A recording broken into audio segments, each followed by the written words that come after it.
Stock market లో invest చేసి మీ డబ్బులు డబుల్ చేసుకోవాలనుకుంటున్నారా? సుందరరామిరెడ్డి గారి లైవ్ సెమినార్ కి అటెండ్ అవ్వండి. అమెరికాలో ఉద్యోగం లేదా అమెరికాలో ఉండడం తుమ్మితే ఊడిపోయే ముక్కులా మారిపోతుంది రోజు రోజుకి. ఇండియా వెళ్ళి 60 రోజుల్లో పైగా ఉంటే అమెరికాలోకి రానివ్వకుండా H1B వీసా ఉన్న వాళ్ళని కూడా వెనక్కి పంపిస్తున్నారనేది ఇప్పుడు సారాంశం. అమెరికాలో డొనాల్డ్ ట్రంప్ ప్రభుత్వం ఏర్పడిన తర్వాత ఇమిగ్రేషన్ నిబంధనల్ని కఠినతరం చేసింది. అలానే H1B రూల్స్ పైన కూడా అమెరికా ప్రభుత్వం ఫోకస్ పెట్టింది. ఇప్పుడు తాజాగా H1B ఉన్నప్పటికీ కూడా అమెరికాకి దూరంగా ఉంటే కనుక వీసా క్యాన్సిల్ అయ్యే ప్రమాదం ఉంది అనే సమాచారం మన వాళ్ళ గుండెల్లో గుబులు రేపుతోంది. అసలు ఏం జరుగుతుంది? ఈ నిబంధనలు నిజంగా ఉన్నాయా? దీనికి సంబంధించిన అనుభవాలు ఏంటి? ఒకసారి తెలుసుకునేటువంటి ప్రయత్నం చేద్దాం. మనం US నుంచి మనతో లైవ్లో జాయిన్ అయ్యారు భూమిరెడ్డి సాయి శ్రీనివాస్. అలానే సాయి శ్రీనివాస్ గారు అక్కడ రీసెర్చ్ స్కాలర్గా చేస్తున్నారు. సాయి శ్రీనివాస్ గారు నమస్తే. నమస్తే సార్. ఏంటి రోజుకు ఒక కొత్త విషయం వస్తుంది? 60 రోజులు అమెరికాకి బయట ఉండి H1B వీసా ఉన్నా కానీ అమెరికాకి దూరంగా ఉండి ఇండియాలో కావచ్చు ఇంకెక్కడైనా కావచ్చు వాళ్ళు ఉంటే కనుక వీసా క్యాన్సిల్ అయిపోద్ది. నిజమేనా? ఇట్లాంటి రూల్ ఏదైనా ఉందా?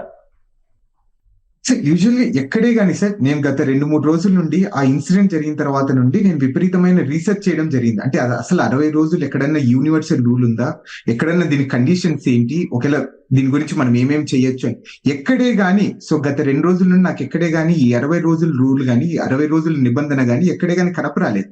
సో ఇది ఎక్కడి నుండి పుట్టుకొస్తుంది అనేది కూడా నాకు అర్థం కాకుండా పరిస్థితిలో ఉన్నాం సార్ అందరం. సో అసలు నిజమేనా ఈ రూల్ ప్రకారం కొంతమందిని వెనక్కి తీసి పంపించారు?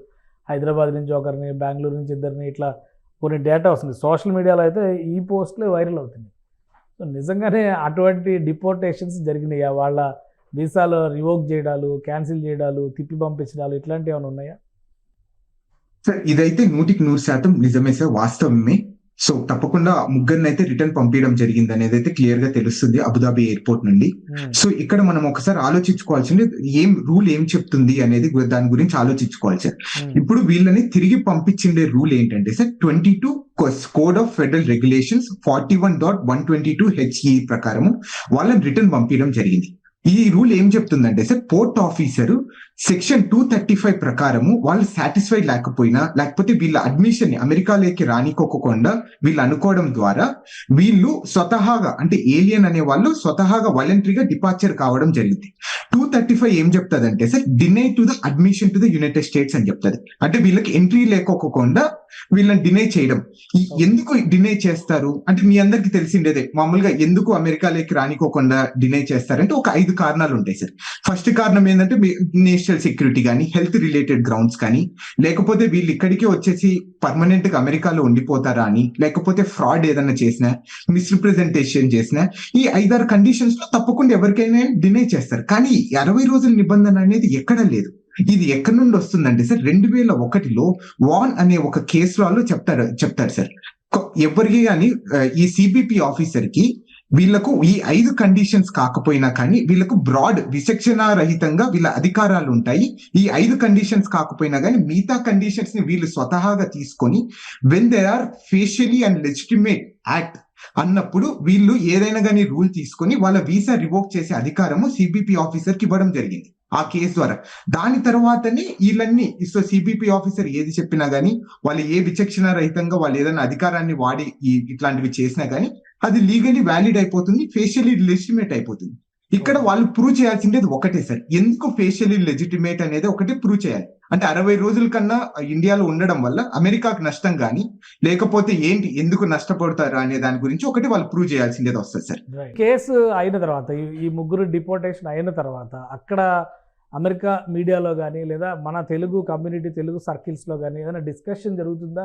రీజన్స్ ఏంటి, ఎందుకు వెనక్కి పంపించారు? పైగా అబుదాబి దగ్గర నుంచే వెనక్కి పంపించిన నేపథ్యంలో అక్కడ లీగల్గా ఏమన్నా సపోర్ట్ దొరికే అవకాశం ఉందా వాళ్ళకి? సార్ సిబిపి అంటే ఈ పోర్ట్ ఆఫ్ ఎంట్రీలో జరిగేదానికి ఎక్కడే కానీ లీగల్ రైట్ కానీ లీగల్ హక్కులు కానీ ఎక్కడే కానీ మనం వాడడానికి అవకాశం ఉండదు సార్.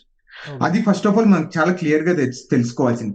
మీ అందరికి ఒకటే చెప్తున్నాను సార్ ఈ సందర్భంగా, వీసా అనేది హక్కు కాదు sir, it's a privilege. So వాళ్ళు అమెరికా వాళ్ళు, సో మనకి ఇచ్చిన ప్రివిలేజ్ అట్లాంటిది. సో అందరు ఏమనుకుంటారు, మనకు వీసా ఉంటే మనం డైరెక్ట్ గా అమెరికాకి వెళ్ళిపోవచ్చు, కానీ ఎక్కడే కానీ అది లేదు. సిబిపి ఆఫీసర్ ని మీరు సాటిస్ఫై చేసిన తర్వాతే మీరు అమెరికాలోకి ఎంటర్ కావాలి. అమెరికాలో మీరు వచ్చిన పర్పస్ ని సాటిస్ఫై చేయగలరు. దాని తర్వాతే మీరు ఏదైనా చేయగలరు తప్ప మీకు వీసా వచ్చినంత మాత్రం మీరు అమెరికాకు వచ్చేసి మాకు అధికారాలు ఉన్నాయి, హక్కులు ఉన్నాయనే దానికైతే అసలు లేదు సార్. ఇక్కడ ఇంకొకటి ఏంటంటే, మీరు మంచి ఒక క్వశ్చన్ అడిగారు, అంటే ఏమన్నా మనం కోర్టుకి వెళ్ళే అవకాశం ఉందా, ఏదైనా లీగల్ రైట్స్ ఉంటాయా అని.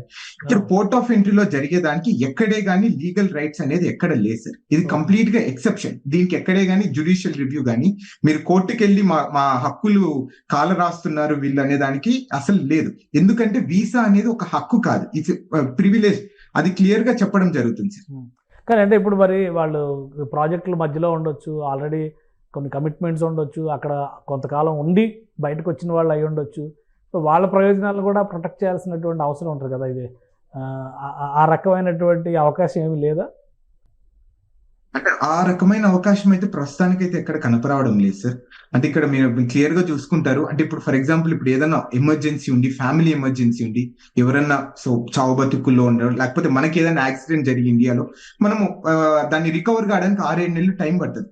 ఆ టైంలో పరిస్థితులు కూడా వీళ్ళు ఆలోచించుకోకుండా, ఈ ఎమర్జెన్సీ సిచ్యువేషన్స్ కూడా వీళ్ళు చూసుకోకుండా ఇలా వీసాని రివోక్ చేయడం అనేది నాకైతే కరెక్ట్ అనిపించడం లేదు. అండ్ వాళ్ళు క్లియర్ గా చెప్తున్నారు, ఆ ముగ్గురు, మాకు ఎమర్జెన్సీ క్లియర్ గా ఉంది, మాకు ఎమర్జెన్సీ మా ఫ్యామిలీ ఇష్యూస్ లేకపోతే హెల్త్ ఇష్యూస్, ఆ క్లియర్ గా రీజన్స్ వీళ్ళ దగ్గర డాక్యుమెంటేషన్ ఉన్నా గానీ వీసా రిజెక్ట్ చేశారు అంటే వాళ్ళు ఎంత డిస్క్రిషన్, ఆ విచక్షణ రహిత ఆ అధికారాన్ని ఎలా ఉపయోగిస్తున్నారు అని కూడా ఒకసారి మనము ఎవాల్యుయేట్ చేసుకొని మనం కూడా కొంచెం కేర్ఫుల్ గా ఉండడం చాలా బెటర్ సార్.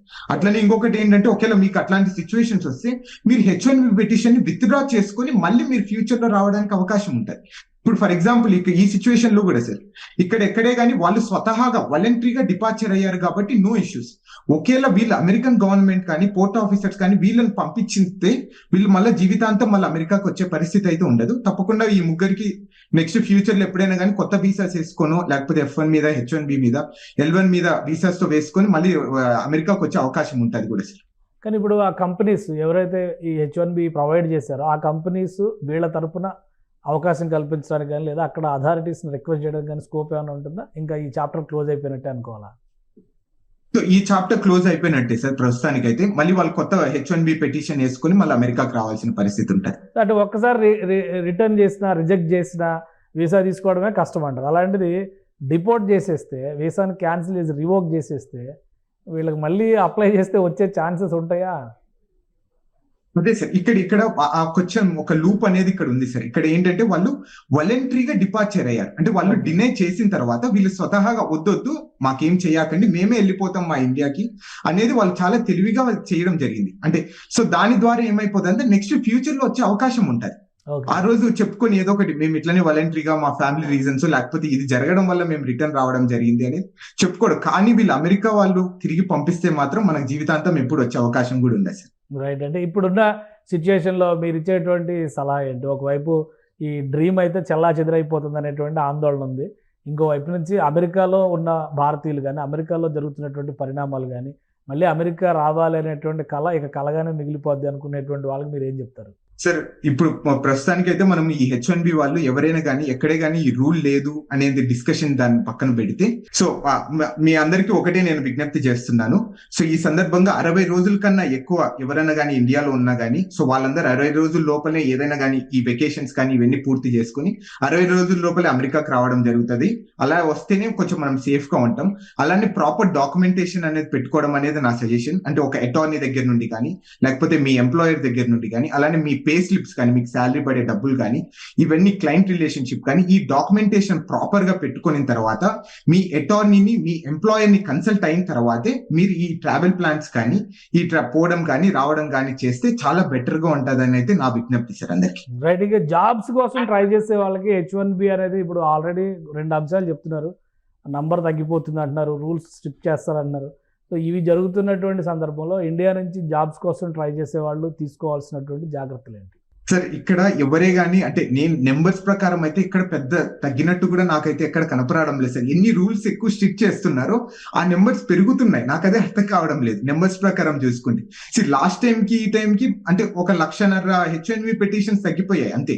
సో ఇవన్నీ ఏంటి, ఈ 1,50,000 ఏంటంటే నాకు తెలిసినంత వరకు కొంచెం దొంగగా వచ్చే వాళ్ళు, లేకపోతే సో వివిధ రకాలుగా ఏదైనా స్కామ్స్ చేసి రావాలనుకున్న వాళ్ళు కొంచెం తగ్గినట్టున్నారు తప్ప ఎక్కడే గానీ సో ఈ ఇంకా అమెరికన్ డ్రీమ్ అయితే నిలబడి అయితే ఇంకా ఆ ఆలోచనలు అయితే ఉన్నారైతే నేనైతే అనుకుంటున్నాను సార్.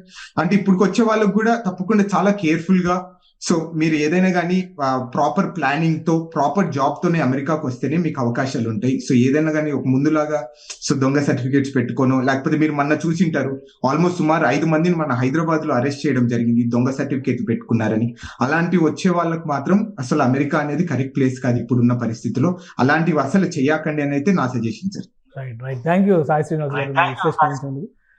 ఇది H1B వీసాలు ఉండి కూడా దేశం నుంచి అంటే అమెరికా నుంచి దూరంగా 60 రోజులు పైబడి ఉన్న వాళ్ళకి జరిగినటువంటి అనుభవం చూసిన తర్వాత చాలామంది ఆందోళన చెందుతున్నారు. అయితే రూల్స్ పరంగా డాక్యుమెంటేషన్ పరంగా ప్రాపర్గా ఉన్న వాళ్ళకి మాత్రం ఎలాంటి ఇబ్బందులు లేవని సాయి శ్రీనివాస్ విశ్లేషిస్తున్నారు.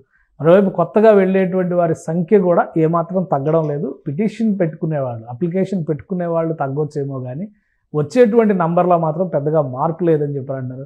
సో ఏదైనా ఏ దేశం అయినా కానీ కరెక్ట్ ప్రొసీజర్ని ఫాలో అయితే ఆ దేశంలో విలువ గౌరవం ఉంటుంది. అలానే మన సొంత దేశానికి కూడా ఆ గౌరవం పెరిగేటువంటి ఛాన్సెస్ ఉంటుంది. ఎలాంటి మిస్లీడింగ్ ఇన్సిడెంట్స్కి మిస్లీడింగ్ అంశాలకి పాల్పడకుండా ఉంటే కనుక అమెరికా రావాలనేటువంటి డ్రీమ్ ఇప్పటికీ చెక్కు చెదరదని ఆయన విశ్లేషిస్తున్నారు. ఇది స్పెషల్ డిస్కషన్. Keep watching.